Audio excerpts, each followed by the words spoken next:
on the surface, and given how markets react, it seems like inflation is gone as a worry for financial markets. I'm not necessarily sure that we can claim victory in the inflation battle in the US.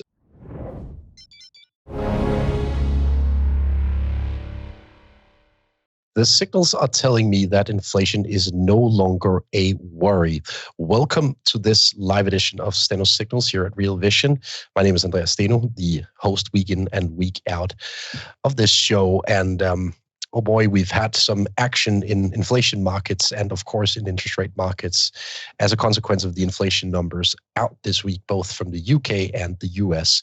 So I'll dedicate the next 15-20 minutes to talk about the inflation outlook, because on the surface, and given how markets react, it seems like inflation is gone as a worry for financial markets. I'm not necessarily sure that we can claim victory in the inflation battle in the US, but the signs are pretty steady elsewhere around the globe when it comes to inflation pressures. So let's have a look at the details across the globe with a particular focus on US inflation. So if we look at the inflation report from the US this week first, it was soft on the surface, 0% inflation on the month, so steady prices. And if we look beneath the surface, I have a lot of details in the chart here. We have quite some discrepancies across the trends we see currently.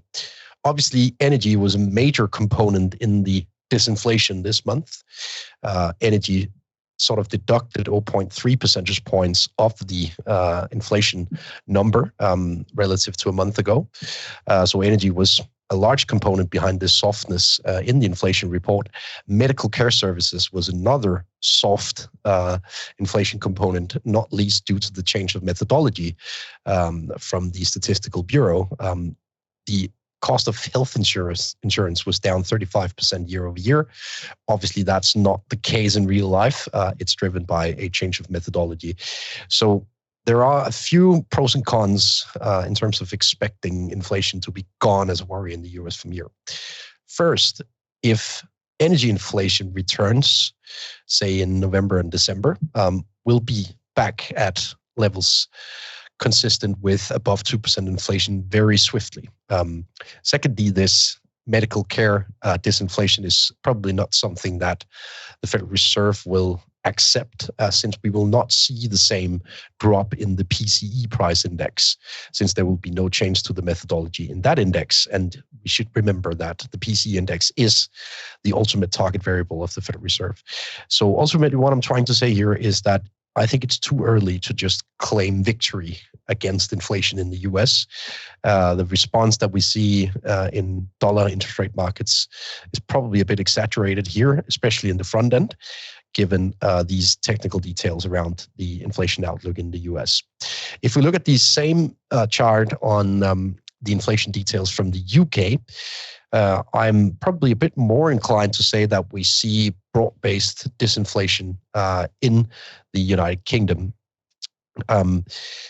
The broad-based disinflation is clearer. We see services, for example, as a category printing at levels roughly consistent with the inflation target now over the past 3 months. So we had 0, 05, and 03 as the monthly changes. On average, that's pretty decently in line with the target. We have goods inflation also running at levels that seem palatable from an inflation targeting perspective. And we don't have any major shocks in the opposite direction in the UK. And it rhymes well with the narrative that I've toured with over the course of the autumn here, that inflation in Europe looks likely to drop below 2% into the early stages of next year, while it's much less clear whether that will happen in the US. So if we take the Eurozone as the final example, also the table of details in the most recent inflation report out of the Eurozone, it printed at 0.1 month on month. Again, very broad-based across categories. It wasn't as energy-driven as it was in the US. And we even have outright declining trends in, for example, recreation and culture, restaurant and hotels, core service stuff.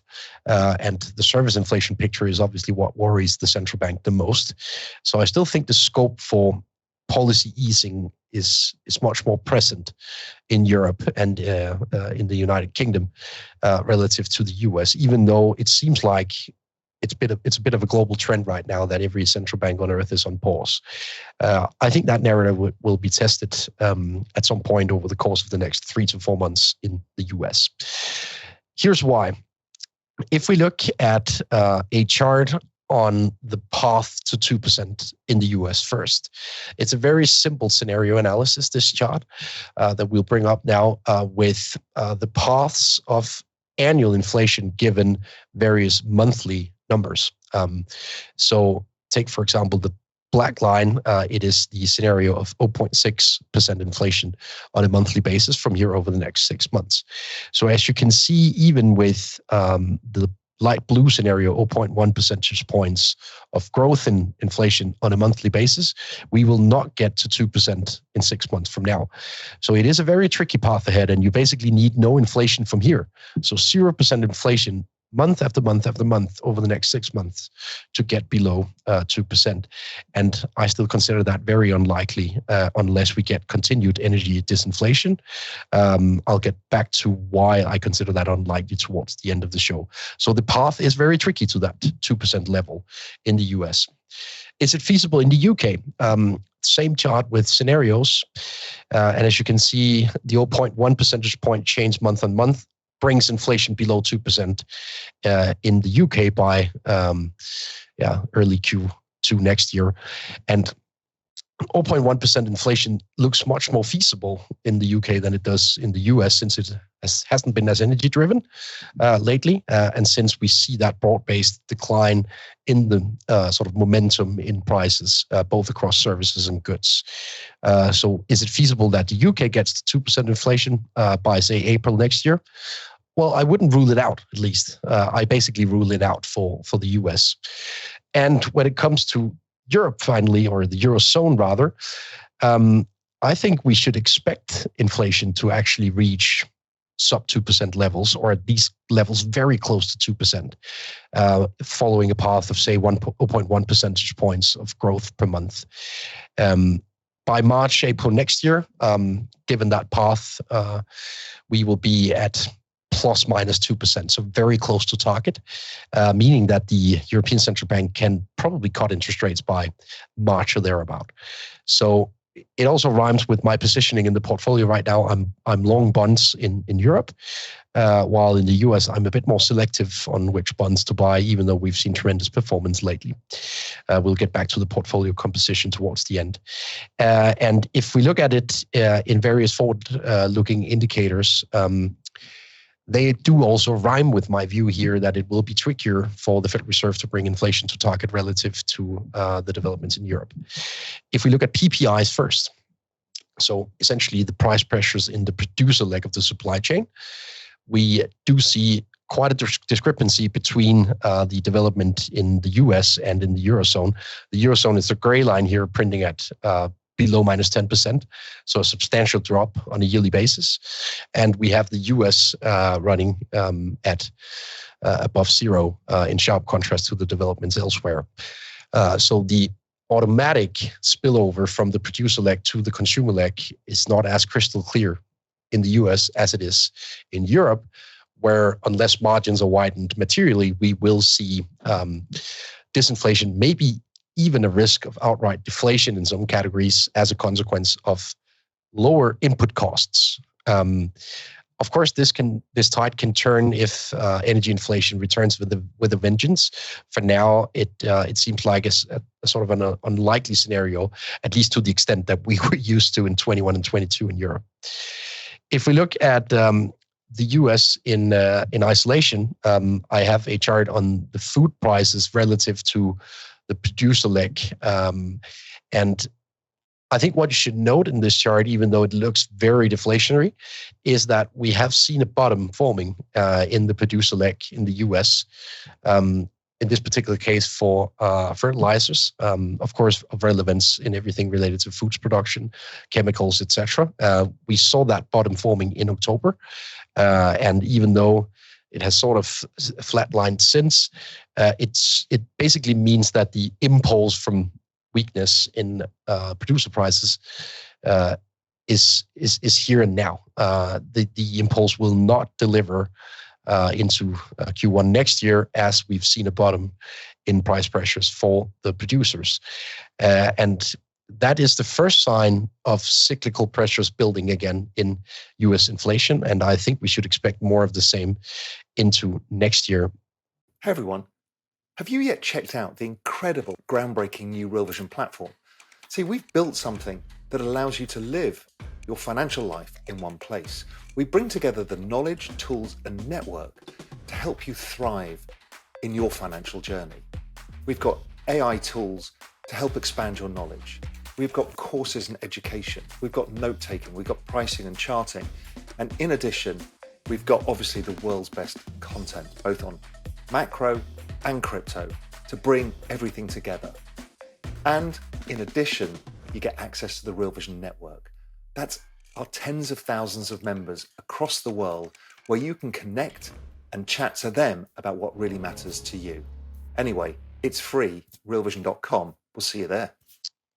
We also see, in my view, a bottom forming in the contributions from energy on a year-over-year basis. The energy inflation in the US index is relatively easy to forecast as long as you follow the spot developments in the US energy markets.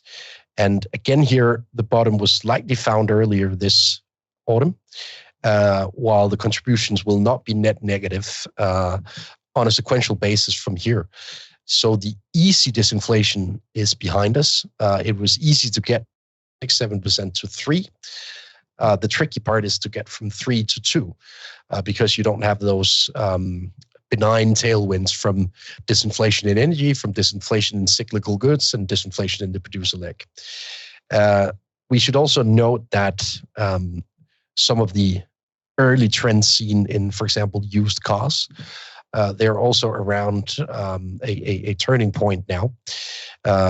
The Manheim index, so basically an index of used cars auctions, also seems to flip into year-end, as you can see from the dark blue indicator here. And it tends to lead the developments in the CPI index of, let's say, roughly 4 months. Again here, we've had the benign moves. The path ahead will be trickier than the path that we've just been through. And I think that's overall the story now that we've seen this very soft inflation print, which was basically smack dab at my forecast, basically. But now the tricky path is ahead of us. The easy path was just behind us. And therefore, some of the trends that we see in the market this week, a weaker dollar, very strong returns in bonds, a celebration across technology, and everything interest rate sensitive in financial markets. It makes sense. We also talked about it last week on the show that technology should perform as a consequence of this lower inflation, as a consequence of the softness in interest rates. But I think it will be trickier to find strong returns in technology in the months ahead of us due to this flip or turnaround in the trends in forward-looking indicators on inflation. It's not because I think inflation will return with a strong vengeance, but I think from a rate of change perspective, we're about close to the bottom now. So the best leading indicator of that, we've spent time on elaborating on this indicator in the business cycle series here on Real Vision a couple of times. I think the best indicator is the so-called price plan survey from the NFIB. And the NFIB asks this question to members, mostly in the service sector, in the SME space. And therefore, this is sort of a clear underlying trend survey when it comes to price pressures, because they ask this question on price plans ahead to companies with a large component of wage costs relative to goods. And as you can see, there is a bottom forming in this survey. We received the latest print from the NFIB on Tuesday, a couple of hours ahead of the inflation report, and we saw another spike in price plans. So basically, companies are telling us that they expect to price their products in a more expensive way into next year. or at least a net aggregate of the respondents tell us that. So as you can see, there's a pretty decent correlation to the median of the CPI basket. And as you note on the left-hand scale, the median will never get back to 2% if this forward-looking indicator is to be trusted. And I put a lot of trust in this one. I think it's one of the best forward-looking indicators out there. We can also use the labor market as a gauge of core inflation pressures. And if we do that in the US, for example, by judging inflation pressures via the job openings to unemployed ratio, I still think that we're hovering around levels that are consistent with, as you can see on the right-hand axis, say 4% core inflation or thereabout. And we need substantial weakness in the labor market from here to get to 2%. That may arrive next year. I'm still not confident that we will see sufficient weakness to get us to 2% short term, which means that the Federal Reserve will still have to decide on whether to deliver this rate hike that they originally planned upon for December, especially if US key figures start to reaccelerate into year end, and if US key figures also start to see an impact of higher energy prices again. And that's the final theme of the day. And I want to emphasize the relevance of this theme because we've seen a landslide, almost at least, in the oil price through the latter parts of September and through October and into November. The major catalyst behind the move downwards in the oil price was the weakness in the manufacturing sector through the month of October. So the ISM manufacturing printed at 46.5, thereabout, below the 50 threshold of expansion versus contraction. It was a setback relative to the underlying improvement that we otherwise saw through the early autumn. And if you look at that survey relative to the oil market, it is now clear that we have a downwards trend in the oil market also when it comes to positioning. So the paper market in oil is now net short oil again. That's what you see on the right-hand axis here. We have more short contracts than long contracts in futures space. And on the left-hand axis, you have the ISM P&I. So the current positioning is roughly consistent with 46, 47 thereabout in the ISM manufacturing. But I think the manufacturing number was a fluke or a phony or whatever you call it in English in the month of October because it was very driven by this sharp sell-off in bonds that we had when the issuance report was released earlier in Q3. So we had first a move higher in interest rates during the survey period before now moving much lower in interest rates. So the survey was conducted at a very peculiar timing or a very tricky timing given the fast tightening of financial conditions at the time. So I think that impacted the survey quite a lot. And now we have much easier financial conditions again, just say 3-4 weeks after, which will likely spill over to a positive mood in that survey again in November. And on top of that, we also had the Energy Information Agency, the EIA, claiming that the gasoline demand fell off a cliff in September and early October. That was the other major catalyst behind the sell-off in the oil market. And it now shows that this was indeed fake news. Pardon my French, but if we look at the numbers now corrected for seasonality and corrected for the full information through the month of October, we've seen a complete rebound, and even the demand is now even exceeding levels prior to that demand cliff that we saw in September and early October in this data. So what happened? Well, I think there was some hesitancy from refiners, basically spilling over to inventory data in the gasoline survey here. But now that we have the full data set, now that we have the seasonality corrected, we know that the demand for gasoline was high. I never trusted the number in the first place because you can look at actual congestion. You can look at numbers of cars on the road. You can look at port activity. You can look at flight data. And none of it suggested that the demand for transportation fuel was down. So it was ultimately some sort of spreadsheet error, likely driven by this hesitancy among refiners. And now we're back at levels prior to this sell-off. So the demand side was never weak. And therefore, I'm a bit puzzled, actually, to see the oil price down here. I think it's very driven by the paper market. And therefore, I've just bought oil 30 minutes ago in anticipation of a move higher on the back of this data correction. And final thing that supports that thesis is the numbers that we've received from regional Federal Reserves, Philly Fed an hour or two ago, and the Empire Fed in New York yesterday. Those two regional PMIs rebounded materially in November, just as I described that the October was probably a data glimpse due to the storm in financial markets right around the survey dates. Now that we have more benign conditions, the survey will likely look much more positive this month. And that's another strong signal that the oil demand is at least not declining from here, say over the month of November and December. 24 is another discussion for now. So I think we will see a late year spike in energy prices due to a repricing of the manufacturing outlook in a positive direction again, and due to a repricing of the transportation fuel demand after the data correction from the energy agency.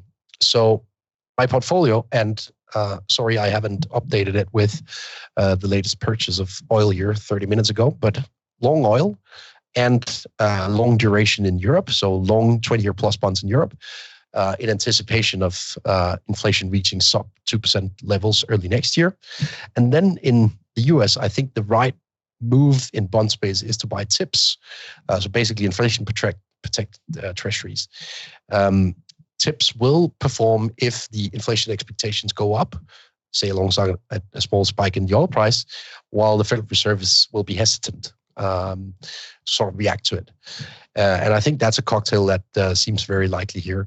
Also, when we have those, say, short-term tailwinds for industrials towards year end, again, 24 is another discussion. I think the recession will arrive in 24. But these short-term tailwinds for industrials, they spill over positively on Germany. Germany has been priced for a complete disaster scenario. And if you look at the iShares German ETF, it's been rallying like crazy and also outperforming peers in recent weeks. I've enjoyed that rally, thankfully, and I think more is on the cards. If this short-term positivity around manufacturing and the sort of cyclical components of the economy will sort of lead the economy into year-end here. So those are the major takeaways right now. Inflation will be tricky to get back to 2% in the US. It will be easier in Europe. We should expect some kind of repricing in a positive sense of the manufacturing outlook and the energy prices as a consequence. And those are the main themes for me from here and until year end. Into 2024, I think we see more and more signs of the consumer caving in. Maybe that spike in the oil price will be the sort of final straw that breaks the camel's back. So with those words, let me remind you that this is just a window into my thinking on macro trends. I cannot guarantee you that you have the same risk appetite or the same risk horizon as I have. But what I can guarantee you is that we cover these macro trends on a weekly basis here at Real Vision. And if you like what you saw, you can find out more about Steno Research, and we have the exclusive offer RV40 for those of you interested in following the portfolio live, and for those of you interested in reading my research on top of watching this show.